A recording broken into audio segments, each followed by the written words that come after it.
ഇടവിട്ടുള്ള പെട്രോൾ വില വർധന സർക്കാർ ഖജനാവിനെ പുഷ്ടിപ്പെടുത്താനാണെന്ന് കണക്കുകൾ വ്യക്തമാക്കുന്നു. ജനങ്ങളെ പിഴിഞ്ഞ് ഖജനാവിനെയും ഓയിൽ കമ്പനികളെയും രക്ഷിക്കുകയാണ് കേന്ദ്ര സർക്കാർ ഇപ്പോൾ ചെയ്യുന്നത്.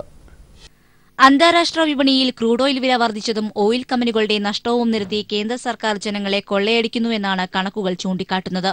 ഉൽപ്പന്നത്തിന്റെ യഥാർത്ഥ വിലയോളം വരുന്ന തുക നികുതി ഇനത്തിൽ ഏർപ്പെടുത്തിയാണ് സർക്കാർ ജനങ്ങളെ പറ്റിക്കുന്നത്. രാജ്യത്തെ ഓയിൽ കമ്പനികളുടെ റിഫൈനറികളിൽ നിന്നും പെട്രോൾ ചില്ലറ വിൽപ്പനശാലയിലേക്ക് നൽകുന്ന 1 ലിറ്റർ പെട്രോളിന്റെ ഇൻവോയ്സ് പ്രൈസ് 36.81 ഇതോടൊപ്പം 6 രൂപ സ്പെഷ്യൽ അഡീഷണൽ എക്സൈസ് ഡ്യൂട്ടിയും 6 രൂപ 35 പൈസ വാറ്റ് നികുതിയും 2 രൂപ അഡീഷണൽ ഡ്യൂട്ടിയും 1 രൂപ വിവിധ ഡെവലപ്മെന്റ് ഫണ്ടുകൾ ഉൾപ്പെടെ 15 രൂപ 35 പൈസ കേന്ദ്ര സർക്കാർ നികുതി ചുമത്തുന്നു. ഇതിനു പുറമെ അടിസ്ഥാന വിലയുടെ 29.1% സംസ്ഥാന സർക്കാർ വിൽപ്പന നികുതി ചുമത്തും. പുതുക്കിയ നിരക്കനുസരിച്ച് 14 രൂപ 87 പൈസയാണത്. ഇതിൽ 1% സെസ്സും ഉൾപ്പെടും.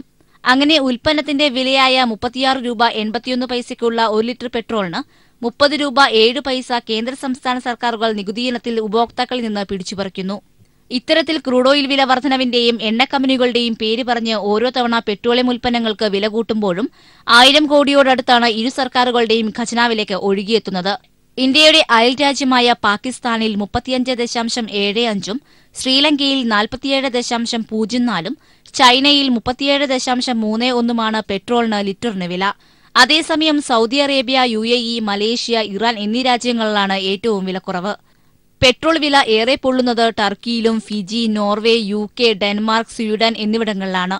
അതിനിടെ കഴിഞ്ഞ 4 വർഷത്തെ പെട്രോൾ ഉൽപ്പന്നങ്ങളുടെ നികുതിയിലൂടെ 8500-ൽ പരം കോടി രൂപയുടെ വരുമാനമാണ് കേരളത്തിന് മാത്രം ലഭിച്ചിട്ടുള്ളത് എന്നാണ് കണക്കുകൾ വ്യക്തമാക്കുന്നത്.